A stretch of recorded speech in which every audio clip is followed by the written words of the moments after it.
नमस्कार, मी विजय आबाम।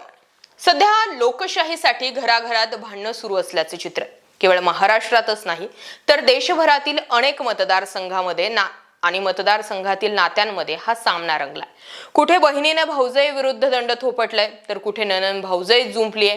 लोकशाहीतील सर्वात मोठ्या युद्धाचा शंखनाद झालेला आहे आणि त्यात पहिल्या टप्प्यातील मतदानाला उद्यापासून म्हणजे 17 एप्रिल पासून सुरुवात पण होते। अनेक राज्यांमध्ये पोटनिवडणूक आणि विधानसभा निवडणुकीचे पण ढोल वाजलेले।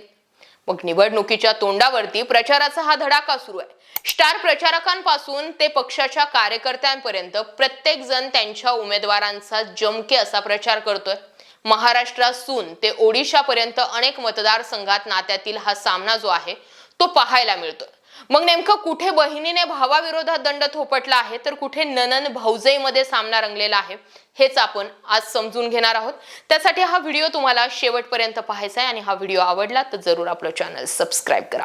महाराष्ट्रात 2 मतदारसंघ चर्चेत आहेत। त्यातील पहिला म्हणजे बारामती। शरद पवार गटाच्या सुप्रिया सुळे आणि त्यांचे बंधू अजित पवार यांच्या गटाच्या सुनेत्रा पवार यांच्यामध्ये लढत आहे। या ठिकाणी सुद्धा असंच काहीच आहे, भाऊजाई विरुद्ध नणंद।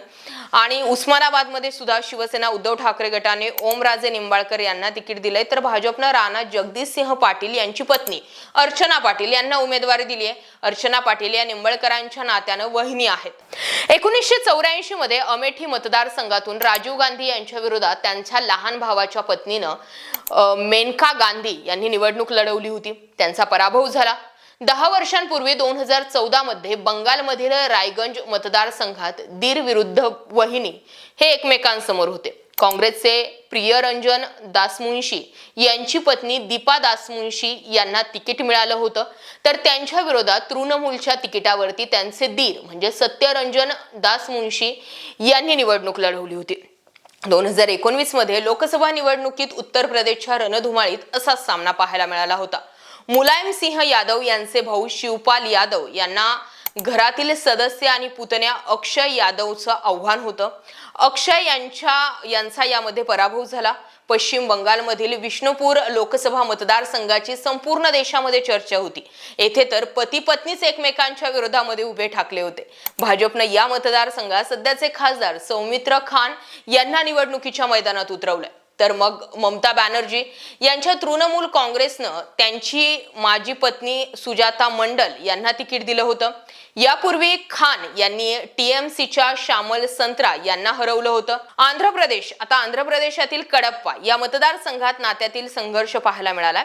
कडप्पा मतदारसंघात म्हणजे वायएसआर काँग्रेसचे प्रमुख जगनमोहन रेड्डी यांनी त्यांचा चुलत भाऊ वायएस अविनाश रेड्डी यांना मैदानात उतरवलंय तर काँग्रेसने या मतदारसंघात जगनमोहन यांची बहीण वायएस शर्मिला यांना तिकीट दिले। ओडिशातील चिकिटी विधानसभा मतदारसंघामध्ये सुद्धा असाच काहीसा निवडणुकीचा सामना रंगलाय। या ठिकाणी 2 सख्या भावांमध्ये आमदारकीसाठी लढत होत आहे। या मतदारसंघात रवींद्रनाथ द्यान सामंत्रा काँग्रेसच्या तिकिटावरती तर त्यांचे बंधू मनोरंजन द्यान सामंत्रा हे भाजपच्या तिकिटावरती आमने सामने आलेले आहेत। त्यांचे वडील चिंतामणी ज्ञान सामंतराय हे ओडिशा विधानसभाचे माजी अध्यक्ष आहेत। तर अशा पद्धतीने बऱ्याचशा ठिकाणी विधानसभा असो किंवा लोकसभा निवडणुका असो या निमित्तानं घरातीलच नातेसंबंध पुढे येऊन ठाकलेले आहेत। या पलीकडे जाऊन आणखी कोणत्या नात्यागोत्याचं राजकारणामध्ये आत्ताच्या राजकारणामध्ये ते स्टँडिंग उमेदवार आहेत यातील जर काही नावं राहिली असतील तर आम्हाला कमेंट जरूर करा। अशाच माहितीपूर्ण व्हिडिओसाठी आपलं चॅनल आवर्जून सबस्क्राइब करा। जय महाराष्ट्र पब्लिक।